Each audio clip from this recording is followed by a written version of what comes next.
Sumruq Pangtung nimishqa shuncha baldırlı ölüp ketdi. Yani bu nerede ölüp ketdi? Sumruq yig'ar ko'taldi ölüp ketdi. 36 yaşında. Nimishqa? Qissa haqida bayon. Pangtung Pangshuyan qarsak bu qissadagi danishmanlar qatorida xil oldin qator turgan dangliq bir danishman.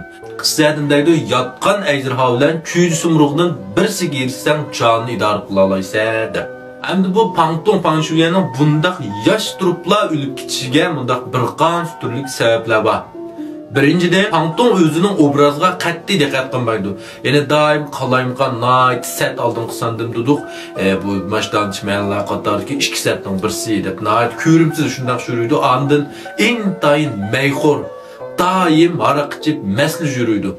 Endi albatta bir kishining sirtqi qiyofati qarab babama deyishinglar mumkin, lekin mushuni bizning amaliy turmushimizga ma'lum bir idora organi va bir shirkat deb misol olsak, bizning shirkatda hammalar o'lchamli xizmat formasi yoki shunday kostyumlarga kelib xizmat qilamiz. Bu yer yangidan kelgan bir xizmatchi buningga bo'ysmay night ko'rimsiz sat qalayimqan kiyim kiyib yuruydi, doim masli yuruydi. Bunday bo'lsa albatta barliq xizmatdoshlarning hatto shu boshliqning ko'ziga sat ko'rinib qoldi. Ya'ni bu yer Pangtung'u eng dastlab Liubening ko'ziga tal sig'magan, ya'ni bu oxirgi yenilik ko'ziga sig'may qoldi. Ikkinchi muhim sabab bu doim Liubening oldiga o'tib oldi. Ya'ni sal soqol tog'i bir ishlarni qilgan vaqtda undaq Liubening qosh ko'ziga qopiq qarab ish tutishni bilmaydi. Desli mening rost, mashta qilsaq to'g'ri bo'ldi debla oldiga o'tib oldi. Bu jihatda Kungbin qargan selishsaq aniqli farq bor. Masalan, Shichuan kirgan vaqtda qarsangni Weiyuanga qo'ya qo'shullarni chiqib birdaydi.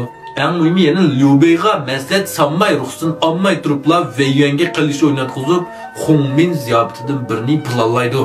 Buni kim uqqan ki Liubeining qattiq achchiq keldi. Endi buning oldiga kishilar qarsaqmi bu Pangtung'ning Liubeiga bevosita məsləhət sanmay turib, "Va men ko'ngilligini bilib qoldim, anda bo'ldi" deb o'z oldiga bosh-boshliqchi shunda qilib ishlari xeli bor. Albatta har qanday bir boshliqmi o'zining bunday xizmatchisini ancha yoqtirib ketmaydi.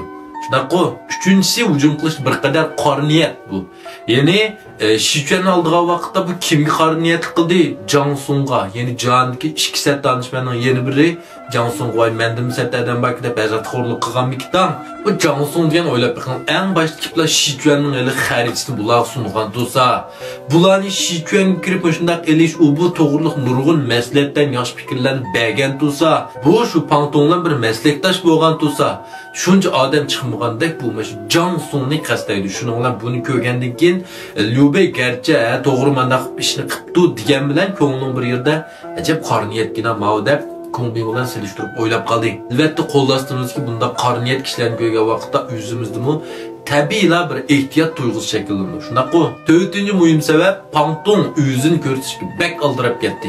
Endi Liubeining qishidan necha qitim shunday atkochilik qo'ygan vaqtda Liubei tanbeh bergandan keyin, "Ey Liubeiga, mening deganim to'g'rimi-ki? Mening deganim rostmi-ki?"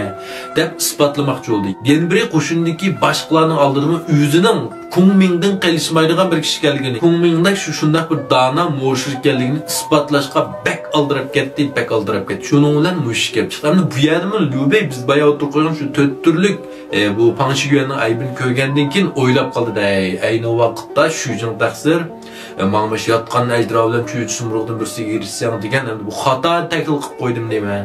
Men xato tavsiya qilib qo'ydim, Sumruq bo'lmasin bo'g'dak mana. Shu Kungbin bilan bo'lsin ishni qila oladigan o'xshayman deb o'ylab qoldi. Shuning bilan bu yerda Sumruq yig'ar ko'tal jilg'isiga kelgan vaqtda Pangtung Liubeining aqtulpurini so'rab, "Mana shu oldin kiray bu yerda hech qanday balkim bo'ktirim yo'q bo'lishi mumkin u bu" desa, Liubei uqmay qolamda shuncha yil shundaq batur sanog'ini o'g'a adam turib, "Ayshunchalik ishni uqmay qolamda bildi Liubeimi. Endi bu bilib turib nim qildi. Endi bu yerda o'yladi bu nima deb Pangtungni ishlatmayman deb ishdan bo'shtirsa, qamlashmaydi. Bütün el cemaat zanlı qilish mumkin. Navada o'ltirib atsa, buning bana yo'q. Endi bu yerdagi bana mucha Sumruq yig'ar ko'taldi. Navada Pangtung o'lib ketsa, uy sababchi. O'lgandan keyin albatta Liubeiga Shichuanga hujum qilishga bir bana chiqdi. İkinchidan, navada Pangtung bu yerda o'lmay, bu yerga bo'htirimini bo'sib deb yoki uyuz degandek biror yaxshi usul bilan, yaxshi ilmiy fikr bilan bu ishni yaxshi bir taraf qila olsa, Pangtung'a o'zim haqiqiy qoyil olmoqchi. Shunga Liubeimi bu Sumruq yig'ar ko'talda bo'htirim bilib turib, Pangtung'a ma'qul bo'ldi, etini berdi.